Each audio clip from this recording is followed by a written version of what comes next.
Welcome to the Delish Guestlist Podcast, a deep dive into the lives and work of Hong Kong's crazy food and beverage industry leaders, hosted by the Beat Asia magazine.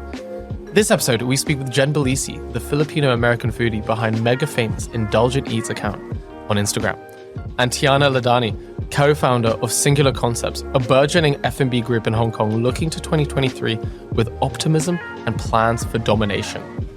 We spoke to Jen and Tiana about the opening of Barkada, Jen's new modern Filipino restaurant opening in mid-February in Soho, set to shake up the food scene and introduce Filipino fare to Hong Kongers. Enjoy.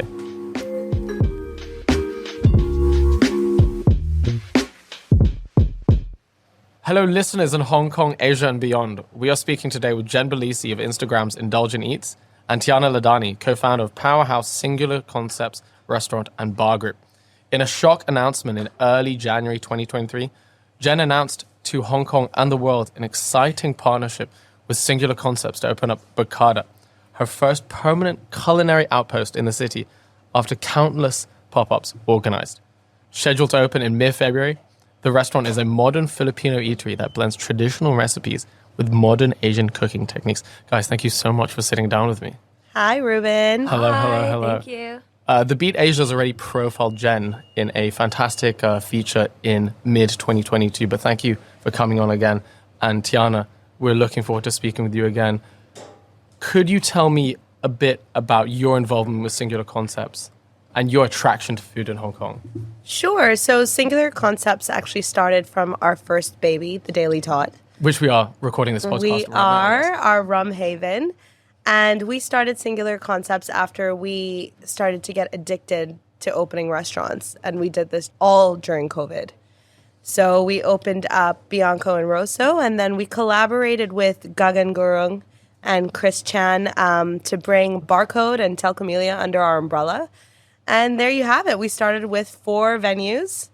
And one night, after a few drinks, we decided to buy a yacht called Entourage. This is when the best ideas come to fruition. And that's been such a fun project just because we have a lot of partners that are passionate with sailing. We didn't want to stop there. So 2023 hit, and we're going to open up 2 new venues. That includes Jen's Barkada, that we're very excited about, and our flagship, Yura Cucho, which is opening in Feb as well. So 2 projects at the same time. For food and beverage, I've always been addicted to it. I've been doing F&B marketing for about 12 years now. And to have something of your own is just incredible. And we have a great set of partners kind of driving this entire project. So it's just a bunch of us that are obsessed with F&B, where we want to go, where we want to drink, where we want to eat, the stories we want to tell, and the people we want to work with. And that's pretty much our ethos in creating this beautiful F&B group. Absolutely. I think addiction is an apt word that we can put towards you, Jen, as well. You're addicted to food. You're addicted to showing, I guess, through your former cookbook that you released in 2022, to show people the power of Filipino food. There is a strong Filipino community in Hong Kong and has been throughout its history, but food has never been a focus of people's sort of day-to-day life. Why are you addicted to showing people the ways of Filipino cuisine? Yeah, so for me, obviously, I'm Filipino-American. I've always grown up around Filipino food. Even though I was born in the U.S., I always was surrounded by a close, tight-knit Filipino community. My hometown in New Jersey has 4% population Filipinos. And so I've always been very proud to be Filipino. And I think that that's definitely the case of a lot of people in America. And so when I got here and suddenly... I think Filipinos are not necessarily always treated the same way. The cuisine is kind of tucked away in alleyways. A lot of people I encounter are like, oh, I don't like Filipino food, or I've never tried Filipino food. And it always shocked me. And so from my perspective, I'm definitely doing everything I can to change those misconceptions or just educate people. Because I think that versus other cuisines where maybe everyone's had bad Chinese food, right? But you've also had lots of good Chinese food. So you say, I like Chinese food. Whereas I think for Filipino food, because there's not as many outlets or because people are not as open to trying it, they don't have that same perspective. And so I'm really hoping that Barkada will be kind of the first, whether it's people's first time or their second or third, I want to change those conceptions and really get them to see what I love so much about the cuisine and see why I'm so proud to be Filipino. I think if I can name, or if we can collaborate and say, okay, there's a handful, literally up to 10 restaurants that people may know for Filipino food in Hong Kong, what are the misconceptions that people have of this cuisine prior to entering into Barkada or another restaurant that serves this food? What do people struggle with? Yes, but I think a lot of people I think one of the overarching things that people think of the food is that it's overly fatty or greasy, and so it's not something that they want to eat all the time. And I think that's only the case for like a small subset of the food. And I think because people don't have enough education about the cuisine, they don't know that there's all these other dishes that they can try. So I think the people who actually are familiar with Filipino cuisine, I haven't really encountered anyone that doesn't like it, because they can, they like chicken adobo, lumpia, sinigang, kinilaw. There's this variety of different flavor profiles and cooking techniques. But for the people who haven't encountered it, all they know are like, oh, these like maybe these fatty stews that like doesn't seem like it's for them, or maybe they know lumpia, but that's the only thing they know. And so it doesn't seem like a complete meal to them. So I think at Barkada, the menu has a lot of depth to it. That way someone can really go through a journey of different flavors, different cooking techniques, different regions, and see a lot more about what Filipino cuisine is about. Sure. I guess a question for both of you, what restaurant groups have done during the pandemic, and now we're in this space where we've overcome these 4 or 5 years of challenges in Hong Kong to really try to force people to have a different palate, a different taste.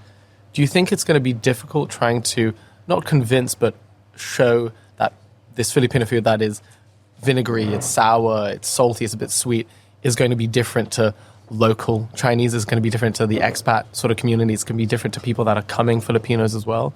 Is that a challenge that you guys face to show, okay, this is a different food profile?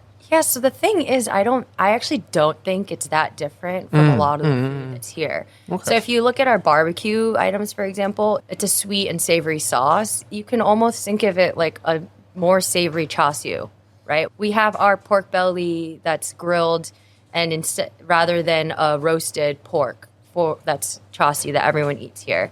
When you look at those sour flavors, Sichuan food is very prevalent here in Hong Kong. And so a lot of those flavor profiles, I think of like the fish in a pickled stew that is very popular here in Hong Kong. Sichuanese sort of. Yeah, the Sichuan pickled fish soups, or lots of different, or the mee sian has that sour and spicy flavors.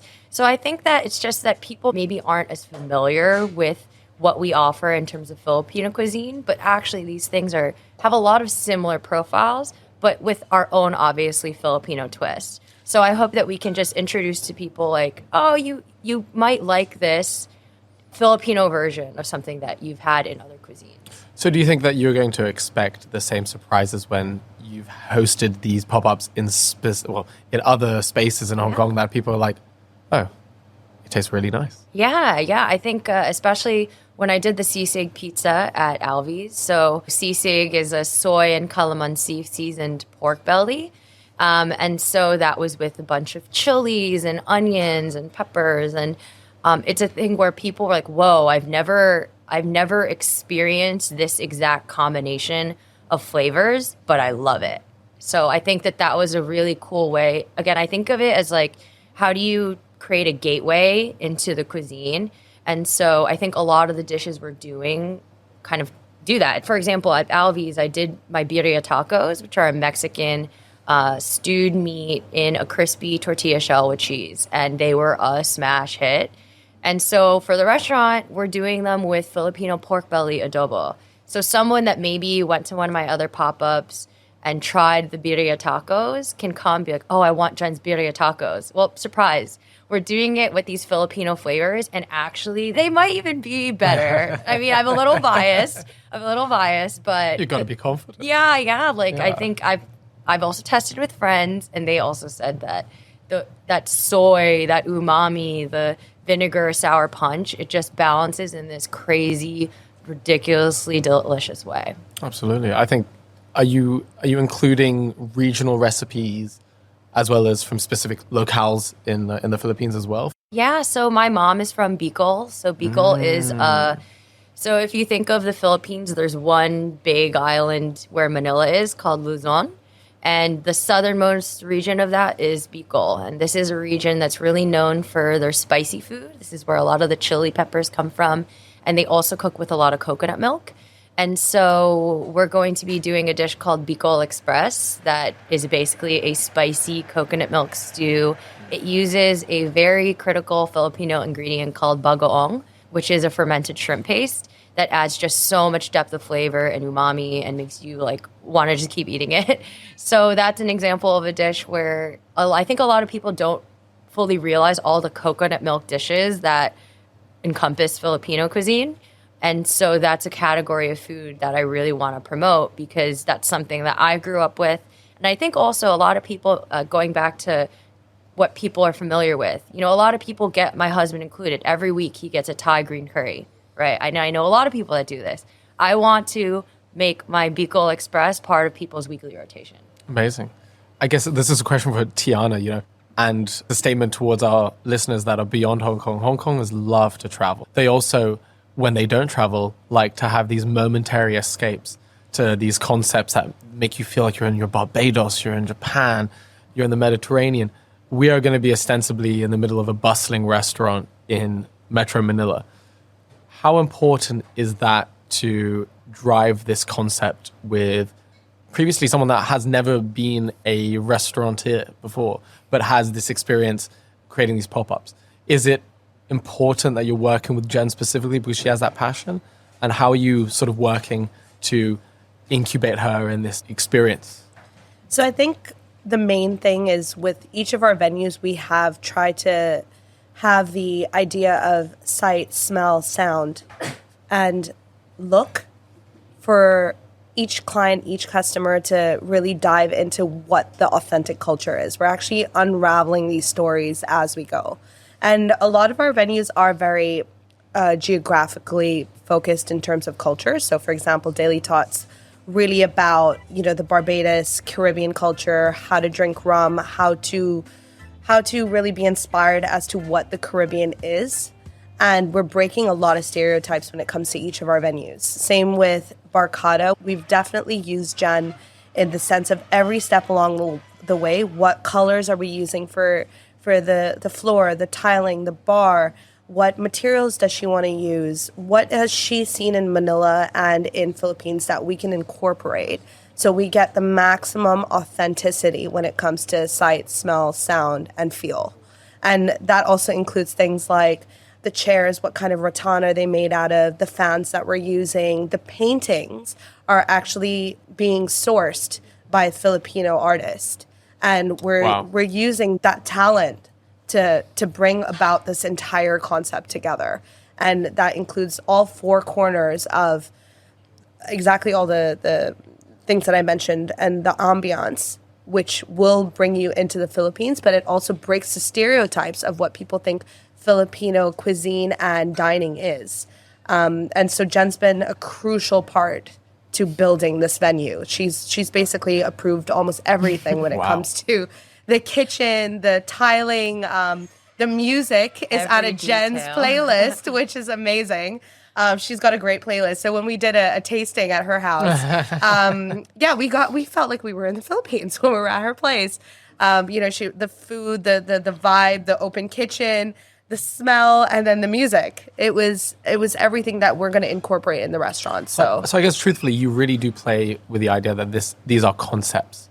These are restaurants and bars first and foremost, but they are concepts to really bring you through this culture, through the food that you taste, an escape within Hong Kong. Exactly. And I guess the perfect reason for the location that you guys picked is Soho in Hong Kong. For visitors, for Hong Kongers themselves, this is a space where you're entirely visible to everyone.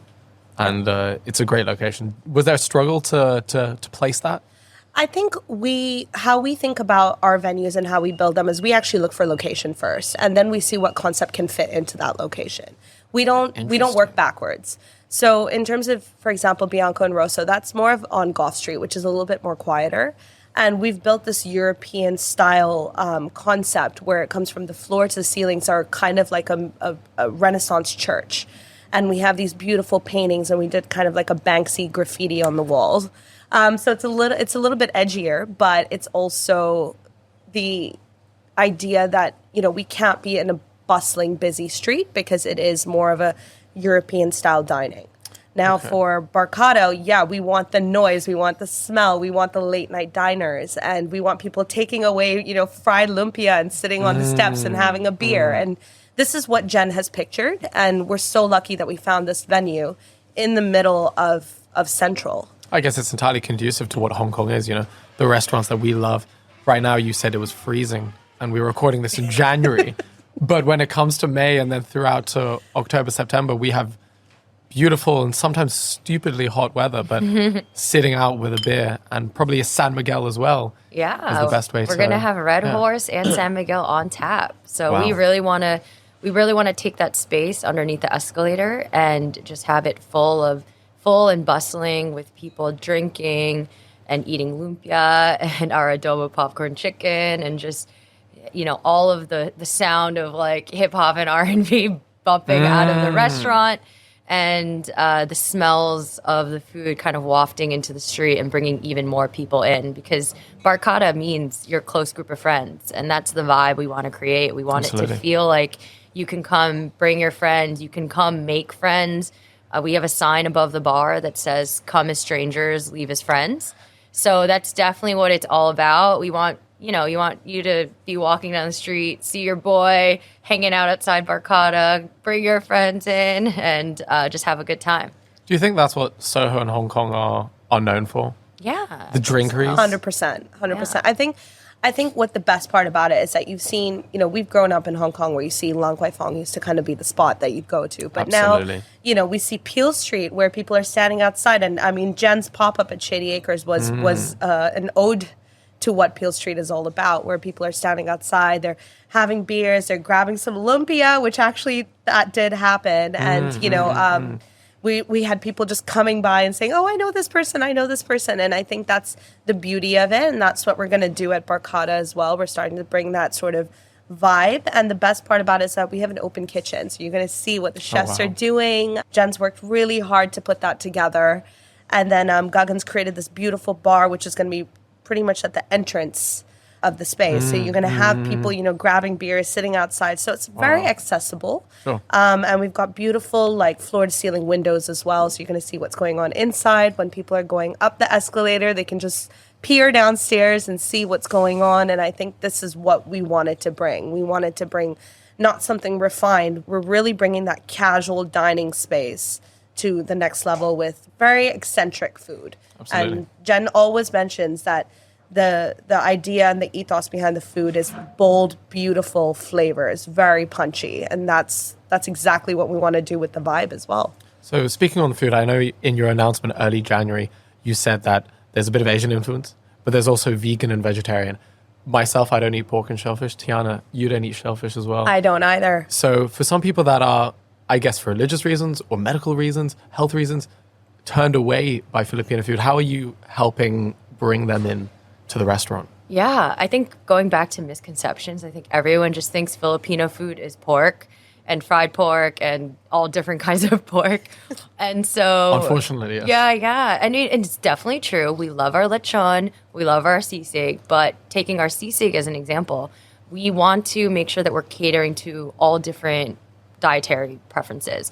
Even me, my own friend group, I hate it when we go to a restaurant and someone is left out. There's nothing for someone to eat. And so at Barkada, for a sisig as an example, we have a pork belly version, we have a salmon version for pescatarians, or just for salmon. Yeah, oh and my it's God, so good. I can't. It's gonna be that's gonna be my weeknight sisig, and then I'm gonna have my pork belly for my weekend sisig. But then we also have a mushroom sisig, and the mushroom sisig, it can be made as is with egg and mayo, or because it's also its own delicious dish, or it can be made vegan by omitting those ingredients. And so that's kind of the approach I took with the entire menu. I think I'm definitely a person who, even though I've tried, I can't give up meat, I can't give up these things, but I fully support people who have made the move to veganism for, the environment, for the animals. And so I want to support that. Every meal category actually has at least two vegan menu items. Fantastic. So that if you're a vegan, you can have a 4-course meal at our restaurant, not just only have to eat French fries, right? So, and same thing for you as a non-pork eater. A lot of the dishes that maybe traditionally might be made with pork, so our lumpia, for example, we use ground chicken rather than pork. Because the whole point, I think, again, because Barkada is all about, creating friendships. Our tagline is literally making friends through bold Filipino flavors. And friends don't leave other people out, right? And so I think for us, we want it to be as inclusive as possible. We want all the people who felt left out by Filipino food to realize I can have mushroom sisig, or I can have, as an example, we're doing we have a whole category of our food of grilled barbecued items. Oh, wow. And so we're doing barbecued rainbow carrots, and they're so delicious. They have that sweetness. And even for me, I'm going to be ordering, even though I eat meat, I'm going to be ordering those on a regular basis. Oh, I think you guys have really hit it on the nail. I vouch for those carrots. I really do. It's unfortunate Hong Kong's behind on a lot of acceptance and a lot of embrace with non-traditional, more modern trends in F&B. But I think it's really important that people start to recognize, okay, if I eat meat usually but don't want to eat it, I go to a restaurant that doesn't serve it, I'm fucked. So it's upsetting, but I think what you're doing is quite noble, that you're really catering to a lot of people that can actually come and enjoy the food. Yeah, because I think too, it's whether you're just coming on your own or we want it to be a party in there. I'm not gonna lie. We want big groups of people coming to Barkada and having a celebration. I'm sure everyone has experienced this. You have a birthday dinner and you're trying to figure out what can people eat, what can't people eat. And it's always, a lot of times it's a struggle at a lot of different restaurants if there's not enough options for the non-meat eaters, for the vegans. And so that's where we want everyone to feel included. We want everyone to be able to, we want everyone to be able to have a big birthday party and everyone literally leave completely stuffed. Pause the podcast. Just dropping by to say, if you've enjoyed this episode so far, check out thebeat.asia for more exciting content just like this. The Beat Asia is the fastest growing regional publication for local news, happenings, culture, and more. So be sure to check us out at thebeat.asia. Okay, let's get back to Jen and Tiana. How many tables and seats are you guys looking to operate? So there's 43 seats in the space, including the bar. Oh, wow. Yeah, so I think we have 5 seats at our chef's counter, 6 at the bar. So, and then we have a number of tables, including we have a really nice indoor outdoor seating. So that I think is fun because that's the whole idea of you're gonna have a big group right at the front of the restaurant, maybe with their dogs and the outdoor terrace, and then because of the foot traffic in that area, we want people I know this person, I'm going to come in, get a drink, whatever it is. Or on the converse, if you're walking, you don't want to see that person, you can never walk down that space again. That's the dangerous part of Hong Kong. Mask on, sunglasses, and everything. Incognito. Just go on the other side of the staircase. Yeah. Is this all day dining as well, or? We're starting out with dinner first, Okay. just to kind of get into the groove of things. And then we'll be picking up for brunch mainly. Jen's really working on a beautiful brunch menu. We're going to create some cool vibes in there for brunch, more like a party space with some free flow. And then we will start off with lunch for sure.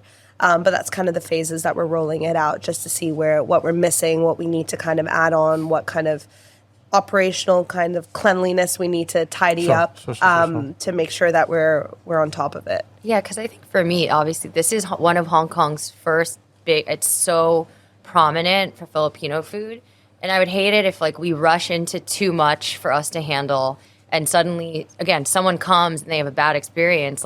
That's exactly what I don't want to happen. So I think we're really trying to make sure that we start with just dinner, have everyone have the most amazing experience, make sure our staff is there to really be able to explain all of the cuisine and have that personal approach again, so that people feel I love the staff at Barkada.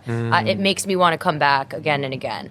And then, surprise, we have brunch now. So you will come back to try our brunch menu. Sure. And then down the line, then you can come back when we launch lunch. And we're also taking a really thoughtful approach so that for brunch, we're going to have menu items that are specific for brunch. And for lunch, again, same thing. Maybe it's like more of rice bowls that are super easy to grab and go and bring back to the office. So we're taking a very intentional approach to our opening. That way, again, I just want this to be a true new institution in Hong Kong. And so I think getting it right in the beginning will just like make it pay off in the future. So I guess people abroad and in Hong Kong know that you are Indulgent Eats. They don't know who Jen Balisi is.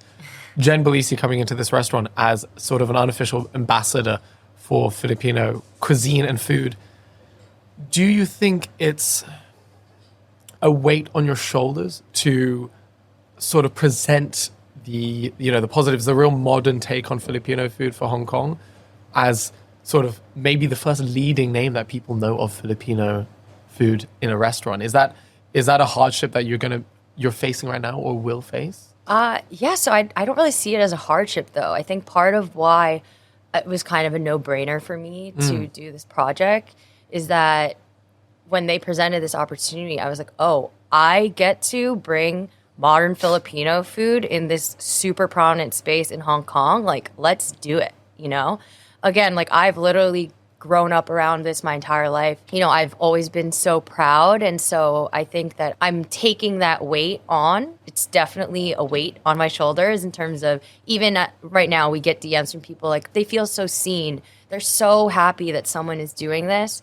And, they give little comments of, oh, like, please try and do X, please try and do Y. And so I think we obviously have to take all those comments and try to like bring it into our vision and try and do the best that we can to represent for Filipino people, but then also still like pushing the cuisine forward. Because at the end of the day, there's still a lot of Filipino restaurants in Hong Kong. I don't want to take away from those places. If anything, I want to introduce even more people to the cuisine so that all of us win, right? And so I'm definitely taking on that responsibility and I'm excited about it. Like that's really why we're putting so much thought into every detail in the restaurant, whether it's the Filipino artists, our staff, the menu, all of the like little descriptions and the glossary and the menu. So I think that I'm like mostly excited that I get to be a pioneer in Hong Kong's F&B scene in terms of really bringing Filipino food to the forefront. I guess, Tiana, my final question before we go on to our next round. I can think of Alvin Lung as someone of a star chef that took his virality and his sort of figure on the TV and brought that to Opening Bow Innovation, which is quite close to Barkada, a really successful project. You're doing the same with Jen, where she's famous on Instagram. She had her blog as well for a number of years, and now she's sort of trading her place to the other side. What is it like working with someone that has never been in the sort of other side of food and beverage, and you're sort of pulling her into making a restaurant? Is there a bit more flexibility with that? I think with Jen, she can put her money where her mouth is, in the sense of, you can be an influencer and you can be a cookbook creator, but when you try her food, it's Jen on a plate. And she's got that talent. And I think this is where we're so grateful that we've been able to collaborate with her to create this project and bring it into fruition. And we could just reach out to her if she was just a influencer and say, hey, listen, now promote our venue. But when it comes to a customer or a client coming in and never understanding Filipino food, what are we doing to make sure that they are introduced to this beautiful culture? And I think that's what Jen has done phenomenally.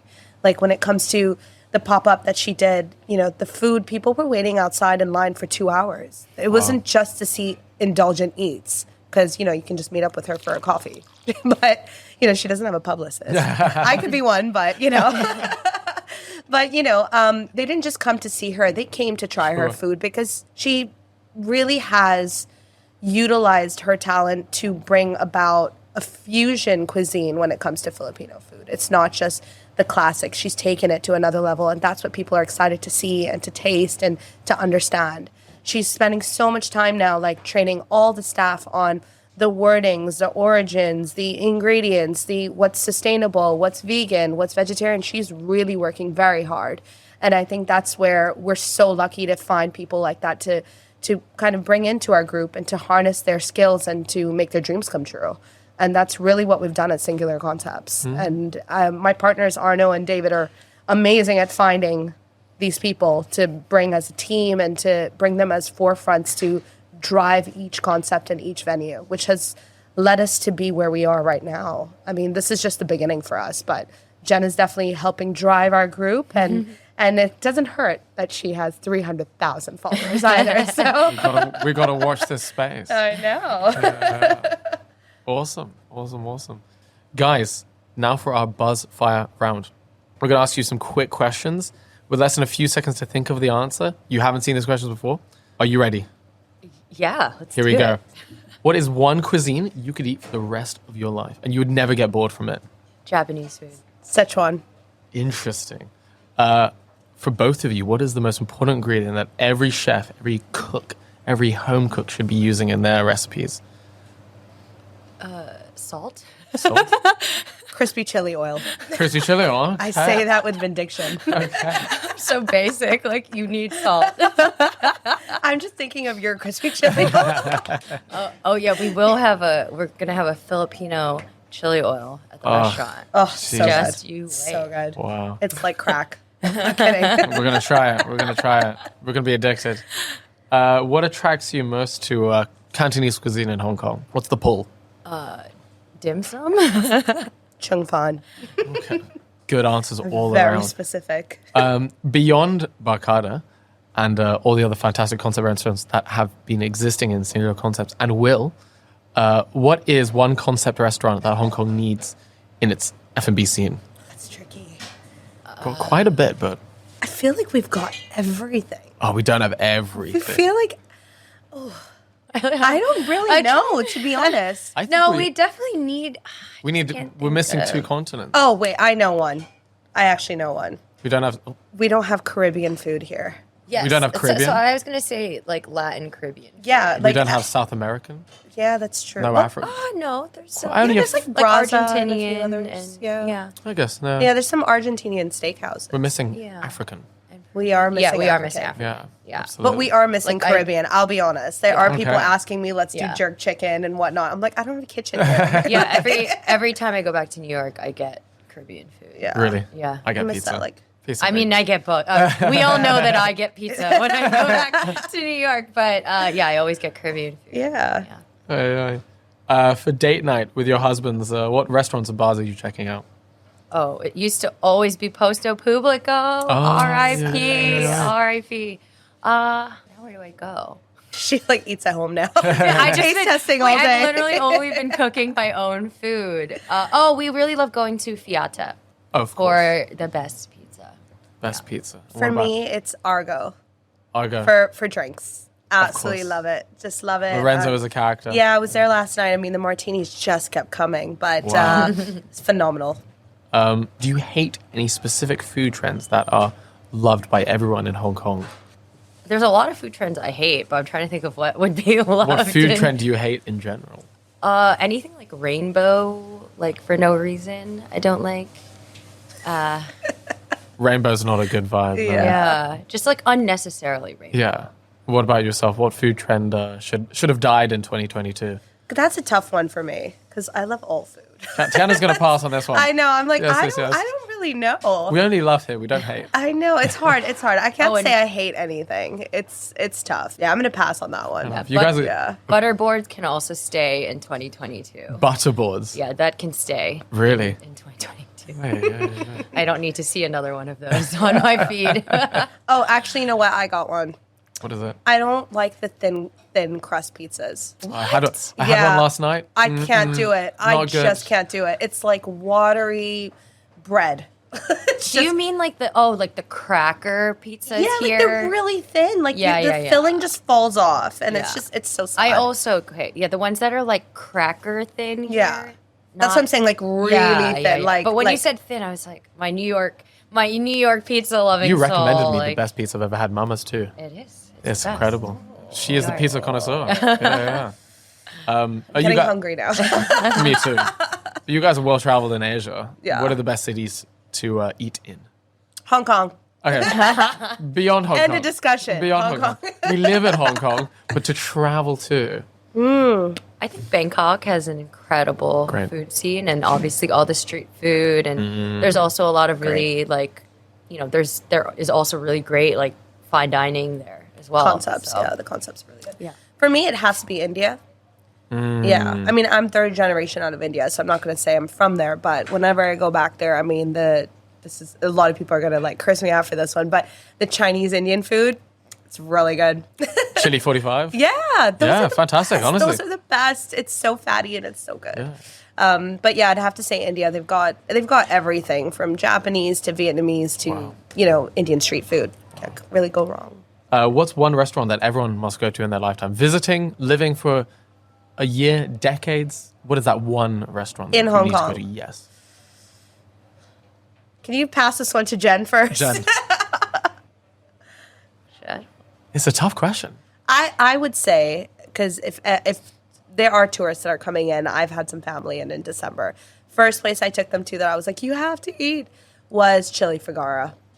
Okay. I loved that. Really? I was like, yeah, we're brown, so we love the spicy food. And they have all the vegetarian, vegan, omni, impossible, dishes, and then you've got like the chili fish. It's so good. I liked Chi House of Sichuan way better than Chili Figara. What? No, I'm gonna fight you on this one. Yeah, I'm gonna fight you on this one. Well, Really? I guess on the same note, I think Hutong is that's really excellent. good. You have a really beautiful view of Hong Kong.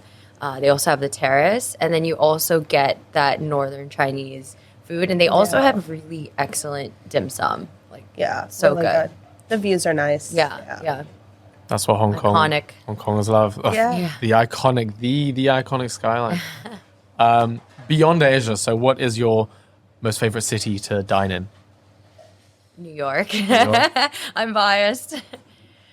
I'm gonna pick between Barbados and London. Okay. Yeah. London. Yeah. Interesting. Yeah. I don't think London has good food. I think it's pretty good. Really? Yeah, but I guess there's always some like kitschy things that they have there, which I love. Like, there was that Park Chinoy where you got those dancers and like performances, and I love like you're rolling your eyes at me, but I loved it. And this is just because I'm like getting out of Hong Kong during the dark ages when everything was closed here. We're like, oh my God, there's so much going on.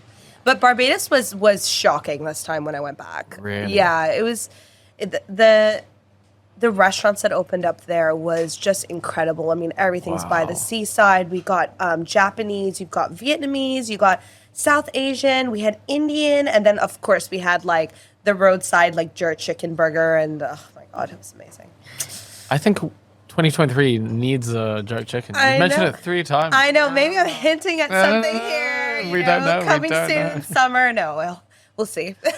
So earlier, we were told that Jen is seconded for 3 months when Barkada opens because she has to concentrate on her baby being born.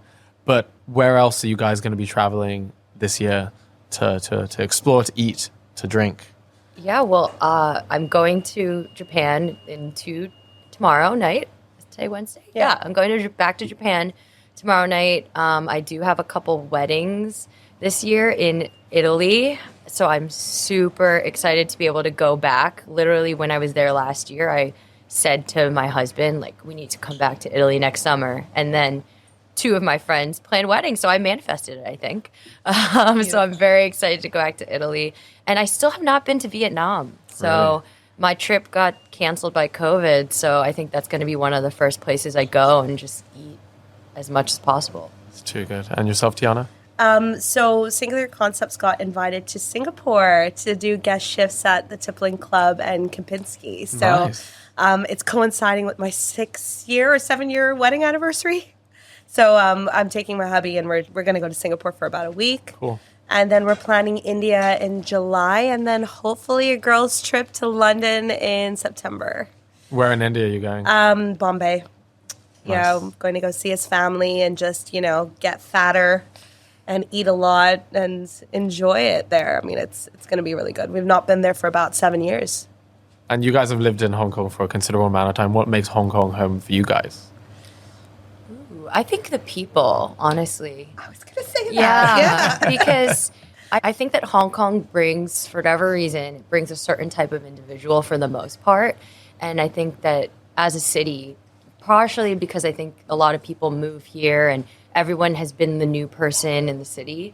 And so I think in general, it's a very welcoming place. Like in New York, if somebody just like came up to me and started talking to me, I'd be like, get out of my face. But here in Hong Kong, I'd be like, oh, hey, like what's up? Like, where are you from? Like, what's going on? So I think that, I think you see it whenever you see a birthday party and it's like 30 people, 40 people, or like junk boats and, meeting new people and becoming friends with new people. Like, I think it's just has its own unique energy and then the nature and everything. I think it's a really beautiful city. Yeah, I mean, you just stole my answer right there. So I'm just like, no, I'm going to piggyback off of that a little bit just because I have to agree. The people, I mean, I wouldn't be where I am now career-wise because without the people that I've met.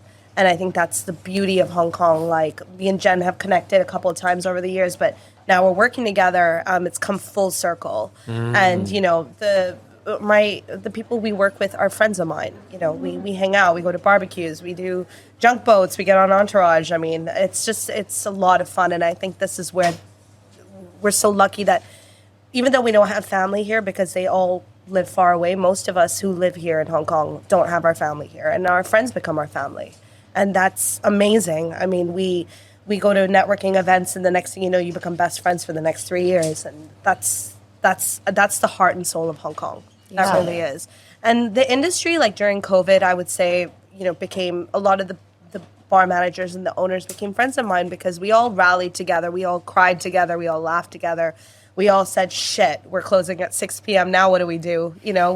We all rallied together. We have a group chat together. We really did support each other, and we have been since then too. So the wins are all our wins and the losses are all our losses as well. I was going to say is actually Barkada would not exist without the fact that I've made relationships with other people. Yeah. So everyone always asks me, oh, how did you end up doing a pop-up with Alvy's, with Cookie Department, with who's our neighbor at Barkada, actually? It's like, oh, I just asked them because I know them. I've made a relationship with them. And I think to Tiana's point, like, I think the F&B community, we always see these, collaborations amongst restaurants. We just did one with Shady Acres, and that there is that so much of that true community spirit, especially in the F&B industry here. And so I think that is especially unique to Hong Kong. I think my next question is going to be something that is going to be close and personal with the opening of Barkada, but what is your proudest moment in F&B? Is it coming up soon? Ooh, it's definitely going to be this. I mean, I went from someone who just took photos of other people's food to being the one creating the food that hopefully everyone will be taking pictures of. I'm pumped. Tiana? For me, proudest moment was we did a staff party just 2 months ago on our yacht. And we had our first staff party with 12 people, and now we had a staff party of like 60 people. Wow. And our CEO, David, was saying a speech, and I was just a ball of waterworks, like crying away. But just to see how far we've come and how far we've grown during the hardest time of Hong Kong, it has to be my proudest moment to see we have a community of amazing talent we're working with, and Beautiful. We're really very blessed. So beyond Barkada, are there any things that you can reveal for projects in 2023 that you want to share on the Delish Guestlist podcast? Yeah, so our flagship's going to be opening. I think I said this a little bit before, but our flagship, Yurakucho, which is basically a collaborative project of all the Singular Concepts partners, have put together this beautiful izakaya, which is going to be a sake sochu highball bar with a massive roba-taiyaki kitchen, and we're, sight, sound, smell is all going to be there. We're working with some underground hip-hop artists to put together a cool playlist. Can't reveal yet, but that's happening soon as well. And it's just going to be a spot in the heart of Central on Wyndham Street across Carbon Brews. It is going to be our flagship. It's about 2,300 square feet. Wow. Massive for Hong Kong, massive. And We've got a crazy bar program. Again, Gagan is just killing it, developing all our bar programs for each of our venues. But this is a passion project from all of us at Singular. We're sharing our love note of F&B and unlocking this crazy world of an izakaya underneath a train station kind of vibe where you go there, you get some great sake and sochu. You've got yakitori in the other hand, and you're listening to underground hip hop. I mean, what else can you ask for? So that's coming up in Feb 2023 alongside Barkada. So we are not stopping there. We've got 2 more projects in the pipeline, which we'll probably reveal over the summer. So follow us on Instagram and see what we're up to. You guys are really addicted to food. I think it's become an obsession. Well, thank you so much for speaking with us. Yeah. Thank you. Our pleasure.